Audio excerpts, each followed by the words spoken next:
Hello student, आज हम electrochemistry से रिलेटेड एक पीवाईक्यू डिस्कस करने जा रहे हैं जिसमें बोला गया है calculate the EMF of the following cell reaction. ये कोई एक सेल रिएक्शन हमें दी है, इसका ईएमएफ कैलकुलेट करना है और साथ में इस क्वेश्चन में हमें स्टैंडर्ड इलेक्ट्रोड पोटेंशियल दिया है इस सेल रिएक्शन का, इट इज 2.71 वोल्ट्स। ठीक है, अब देखो इस टाइप के जब भी क्वेश्चन आते हैं ईएमएफ कैलकुलेट करने के लिए यहाँ पे हमें नर्स इक्वेशन अप्लाई करनी होती है और नर्स इक्वेशन हमारे पास होती है E cell is equal to E naught cell minus 0.0591 upon n log base 10 products concentration of products upon concentration of reactants. ये हमारे पास नर्स इक्वेशन होती है। ठीक है, अब देखो यहाँ पे हमें EMF, ये ई सेल हमें कैलकुलेट करना है। Standard electrode potential already question में हमें गिवन है 2.71 वोल्ट्स।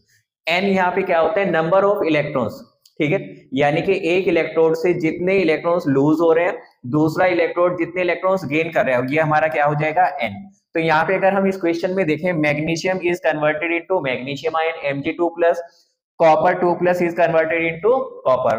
ठीक है, इसका मतलब क्या हुआ, मैग्नीशियम ने 2 इलेक्ट्रॉन लूज किए और वो 2 इलेक्ट्रॉन किसने गेन किए, कॉपर आयंस ने गेन किए। तो n की वैल्यू यहाँ पे हमारे पास क्या हो जाएगी 2। अब देखो प्रोडक्ट्स में हमारे पास क्या है, मैग्नीशियम आयन और कॉपर किस फॉर्म में है, सॉलिड फॉर्म में। याद रखना कि जब भी हमारे पास कोई भी इलेक्ट्रोड सॉलिड फॉर्म में है तब वहां पे हम उसकी एक्टिविटी 1 लेंगे।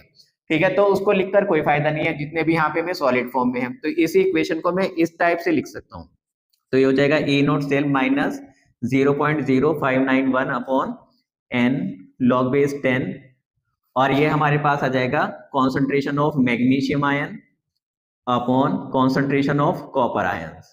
ठीक है, अब देखो ए नोट सेल हमें क्वेश्चन में ऑलरेडी गिवन है 2.71, ये हमें दे दिया, माइनस 0.0591, n की वैल्यू यहाँ पे होगी 2 और ये हो जाएगा log base 10। मैग्नीशियम आयन की कॉन्सेंट्रेशन हमें दी है 0.001, ये यहाँ पे गिवन है, और कॉपर आयन की कॉन्सेंट्रेशन हमें कितनी दी है 0.0001। ठीक है, ये सारी चीजें ऑलरेडी क्वेश्चन में हमें गिवन है। अब इसको हम सॉल्व करेंगे तो यहाँ से हमारे पास आ जाएगा 2.71 माइनस, ठीक है, जब हम इसको सॉल्व करेंगे तो ये आ जाएगा 0.0295 log base 10 और यहाँ से जब इसको सॉल्व करेंगे ये आ जाएगा हमारे पास log 10। log 10 की वैल्यू होती है 1, तो यहाँ से ये फाइनली हमारे पास आएगा 2.71 माइनस 0.0295, ये होगा। इसको